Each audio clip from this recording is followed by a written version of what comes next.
বাড়ির খুদে মেম্বার্সদের জন্য এই এগলেস ম্যাঙ্গো প্যানকেকটা একবার বানিয়ে দেখুন, ওরা চেয়ে চেয়ে খাবে। হ্যালো ফ্রেন্ডস, আমি সুমির রান্নাঘরে আপনাদের সবাইকে স্বাগত জানাচ্ছি। আমার আজকের রেসিপি নরম আর ফ্লাফি ম্যাঙ্গো প্যানকেক। এই প্যানকেকটা বানানোর জন্য আমি 5টা মিডিয়াম সাইজের আম থেকে পাল্পটা কালেক্ট করে একটা বোলের মধ্যে নিয়ে নিয়েছি। আপনারা যে কোনো রকমের আম নিতে পারেন, আমটা যেন একটু মিষ্টি হয় আর পাল্পটা যেন একটু বেশি থাকে। এখন আমি আমের পাল্পটাকে একটা গ্রাইন্ডিং জারের মধ্যে নিয়ে একটা স্মুথ পিউরি বানিয়ে নেব। দেখুন, আমের পাল্পটার একটা স্মুথ পিউরি রেডি হয়ে গেল। এখন আমি একটা মিক্সিং বোলের মধ্যে নিয়ে নিচ্ছি 1 আর 1/4 কাপ ময়দা। এখন আমি এর সাথে অ্যাড করে দিলাম 1/2 টিস্পুন বেকিং পাউডার আর 1/8 টিস্পুন বেকিং সোডা। স্বাদটাকে ব্যালেন্স করার জন্য অ্যাড করে দিলাম 1 পিঞ্চ নুন। দিয়ে দিলাম 1/4 কাপ ডেসিকেটেড কোকোনাট। এবার আমি সব শুকনো উপকরণগুলোকে খুব ভালোভাবে মিশিয়ে নিলাম। বেকিং পাউডারটা খুবই অল্প দেবেন, 1 পিঞ্চ হলেও চলবে, এটা বেশি হয়ে গেলে প্যানকেকটার স্বাদটা নষ্ট হয়ে যাবে। অ্যাড করে দিলাম 1 টিস্পুন মৌরি। দিয়ে দিলাম 1/2 কাপ গুড়ের পাউডার, আপনারা চিনিও দিতে পারেন। এখন আমি সব উপকরণগুলোকে আবার নাড়াচাড়া করে খুব ভালোভাবে মিশিয়ে নিচ্ছি। এখন আমি তৈরি করা ম্যাঙ্গো পিউরিটা থেকে 1 কাপ নিয়ে এটার মধ্যে অ্যাড করে দিলাম। ম্যাঙ্গো পিউরিটাকে ময়দা আর বাকি সব উপকরণের সাথে একটা হ্যান্ড বিটার দিয়ে আমি খুব ভালোভাবে মিশিয়ে নিলাম।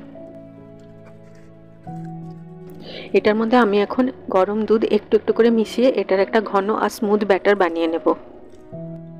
দুধটা আপনারা একবারে না দিয়ে অল্প অল্প করে মেশাবেন, তাহলে এর কনসিস্টেন্সিটা আপনারা বুঝতে পারবেন। এখন আমি সব উপকরণগুলোকে খুব ভালোভাবে মিশিয়ে নিচ্ছি যতক্ষণ পর্যন্ত না এটার একটা স্মুথ আর ঘন ব্যাটার তৈরি হয়। দেখুন, ব্যাটারের কনসিস্টেন্সিটা এরকম হবে, পিঠার থেকে পড়বে কিন্তু ঘন হবে। আমি 1 কাপ গরম দুধ নিয়েছিলাম, কিন্তু এতটাই আমার লেগেছে, মোটামুটি 1/4 কাপ আমি দিয়েছি। এখন আমি একটা ফ্রাইং প্যানের মধ্যে 1 টিস্পুন বাটার দিয়ে সেটাকে প্যানের চারদিকে ভালো করে ছড়িয়ে গরম করে নিচ্ছি। বাটারটাকে খুব ভালোভাবে ফ্রাইং প্যানের মধ্যে আপনারা খুন্তিতে করে ছড়িয়ে নেবেন। এখন আমি একটুখানি আমের ব্যাটারটা নিয়ে এই গরম প্যানের মধ্যে ধীরে ধীরে দিয়ে দিলাম। আপনারা এই প্যানকেকগুলোর সাইজ নিজেদের ইচ্ছে মতো করবেন, তবে খুব বেশি ব্যাটার দেবেন না, কারণ এটা কুক হওয়ার পরে ফুলে ডাবল হয়ে যাবে। আমার এই ভিডিওটি যদি আপনাদের ভালো লেগে থাকে আপনারা নিশ্চয়ই লাইক করবেন, আপনাদের এক একটা লাইক আমার কাছে অনেক বেশি মূল্যবান। এবারে প্যানকেকের একদিকটা আমি মিডিয়াম ফ্লেমে 1 মিনিটের মতো কুক করে নেব। ফ্রাইং প্যানটা যদি খুবই গরম হয়ে যায় তাহলে আপনারা ফ্লেমটাকে লো করে দেবেন। যখন দেখবেন প্যানকেকের ওপরটা একটু ড্রাই হয়ে এসেছে তখন প্যানকেকটাকে সাবধানে উল্টে দেবেন। দেখুন, প্যানকেকের একদিকটা সুন্দর গোল্ডেন হয়ে ফ্রাই হয়ে গেছে আর ফুলে প্রায় ডাবল হয়ে গেছে।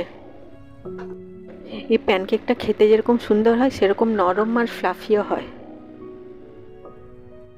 আপনারা নিশ্চয়ই এই প্যানকেকটা একবার ঘরে বানিয়ে দেখবেন, ছোট বড় সবার এটা খুব ভালো লাগবে। প্যানকেকের তলার দিকটাও যখন এরকম গোল্ডেন ব্রাউন হয়ে যাবে আর ফুলে প্রায় ডাবল হয়ে যাবে ততক্ষণ পর্যন্ত আপনারা এটাকে কুক করবেন। গ্যাসের ফ্লেমটাকে আপনারা অ্যাডজাস্ট করে নিতে পারেন, লো বা মিডিয়ামে।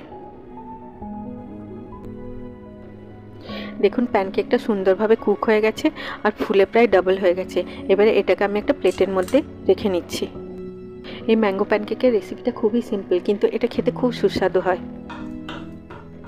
দেখুন, প্যানকেকগুলোর কালারটা কত সুন্দর এসেছে আর ফ্লাফিও হয়েছে কতটা। আপনারা আমার চ্যানেলটিকে সাবস্ক্রাইব করতে ভুলবেন না, আর পাশে থাকা বেল আইকনটি নিশ্চয়ই প্রেস করে দেবেন, তাহলে আমি যখনই নতুন কোনো ভিডিও আপলোড করব তার নোটিফিকেশান ঠিক আপনার কাছে পৌঁছে যাবে। এবার এই ম্যাঙ্গো প্যানকেকগুলোকে আমি একটা প্লেটের মধ্যে সাজিয়ে ওপর থেকে কিছুগুলো আমের পিস দিয়ে গার্নিশ করে দিচ্ছি। খাবার দেখতে ভালো হলে খেতে আরও বেশি ভালো লাগে, তাই না? আপনারা ওপর থেকে একটু হানিও দিয়ে দিতে পারেন।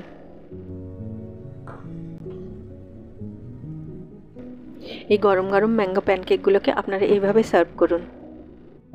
এটা আপনারা বাচ্চাদেরকে ব্রেকফাস্টে বা একটা হেলদি স্ন্যাক হিসেবেও দিতে পারেন। সবাই খুব ভালো থাকবেন। আবার আপনাদের সাথে আমার দেখা হবে আমার নেক্সট ভিডিওতে। Take care.